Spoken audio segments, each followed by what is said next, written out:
a la pandémie du coronavirus qui fait trembler le monde depuis fin 2019. Est-ce que vous ne pensez pas un seul instant qu'elle pourra empêcher le déroulement des prochaines élections au Burundi? Bon, penser que cette triste pandémie puisse sévir au Burundi, nul n'est épargné sur cette planète. Oui, c'est tout à fait normal. Néanmoins, on dit que l'espoir fait vivre. On arrive au mois d'avril, la pandémie sévit depuis le mois de janvier pratiquement, mais jusqu'ici, notre pays, je dirais qu'on a été épargné. Ce que nous pouvons souhaiter, c'est qu'on reste jusqu'au bout. Cependant, il est question de toujours rester vigilant et de respecter les consignes. Nous encourageons le ministère de la Santé publique par rapport à la communication que le patron de son ministère ne cesse de faire.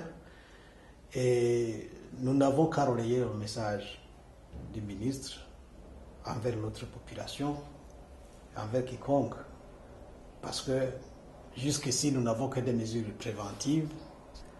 Et comme on dit, mieux vaut prévenir que guérir.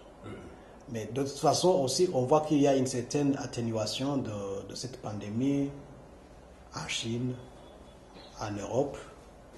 Aujourd'hui, on voit que c'est l'Amérique du Sud qui est plutôt plus que secouée. Mais nous espérons que petit à petit, les recherches en cours pourront éviter davantage de dégâts et que la pandémie sera contenue avant que ça ne soit grave ici chez nous. Bon. Notre souci, c'est qu'on puisse continuer avec ce processus et qu'on ait nos élections en bonne et due forme. Parce que vous savez, le mandat de 2015 plutôt, arrive à terme dans quelques mois ou dans quelques jours, ça dépend des institutions. Alors, ça ne serait pas aussi aisé de gérer lorsque les esprits pensent que vous faites plus de temps là où vous ne devriez pas être. Que Dieu nous épargne donc cette pandémie-là et qu'il nous permette de mener bien nos élections. Gardons espoir, oui.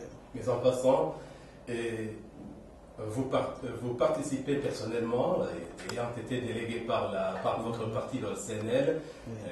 Pour la présidentielle. Votre parti participe également aux législatives, communales, etc. Oui. Comment est-ce que vous jugez aujourd'hui le travail de la Commission électorale nationale et indépendante? Est-ce que ça vous tranquillise? Vous savez, moi j'ai toujours dit que ce soit la CENI, que ce soit les CEPI et les CECI, ce sont des organes qui sont dits indépendants, mais qui sont plutôt faits d'hommes qui ont des origines partisanes, ici ou là. Et des fois, nous déplorons des attitudes plutôt qui entachent cette indépendance de ces organes-là. Tout en relativisant les choses. Tout ce que nous leur demandons, c'est d'être vraiment de vrais patriotes, de vrais citoyens. Quand bien même ils proviennent de telle ou telle autre formation. Le Burundi a besoin de bonnes élections. Les Burundais ont besoin de bons dirigeants. Il ne faut pas qu'on nous impose ceci ou cela. Il faut que l'on respecte la volonté de la population.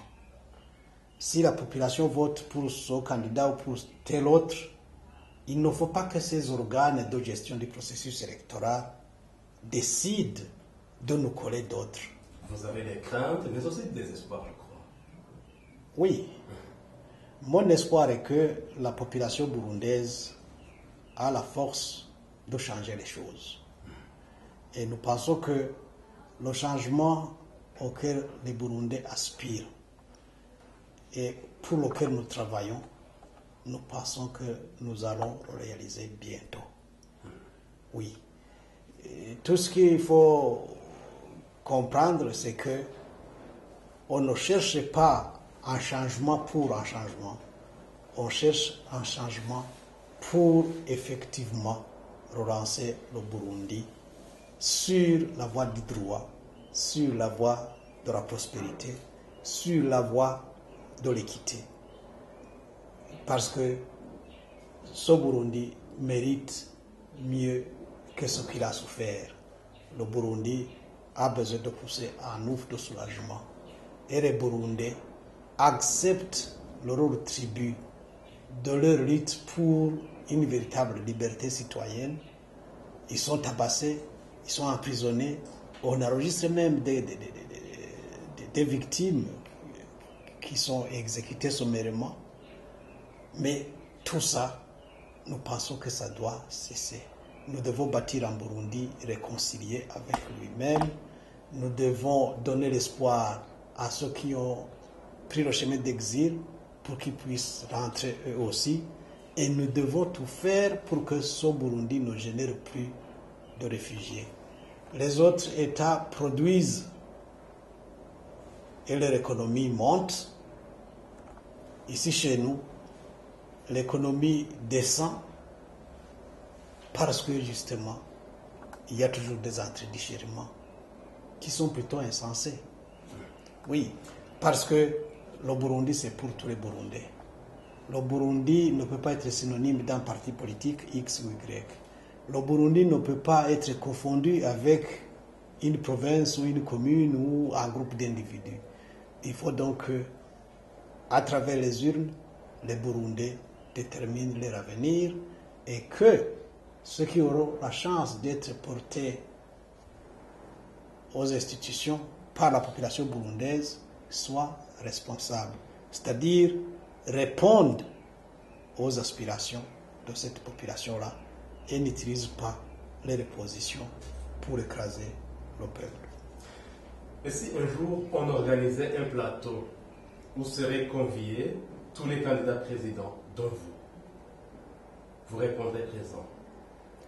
Moi, je pense qu'il n'y a aucun problème. Après tout, ils ont leur façon de penser à notre Burundi. J'ai ma façon d'y penser.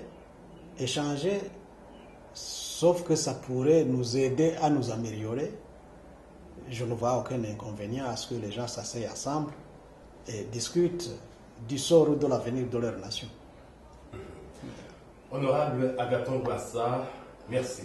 Je rappelle que vous êtes le premier vice-président de l'Assemblée nationale, président du parti CNL, Congrès national pour la liberté, candidat de ce parti pour la présidentielle prévue pour le 20 mai prochain. Merci de votre participation, merci de votre contribution à cette émission Mosaïque. C'est moi qui vous remercie. Ainsi s'achève l'émission Mosaïque pour aujourd'hui, réalisée par Évariste Nziko Anyanga, et au micro vous étiez avec Léonce Vitaliro. Merci de nous avoir suivis. Bonne suite des programmes sur Radio Isanganiro.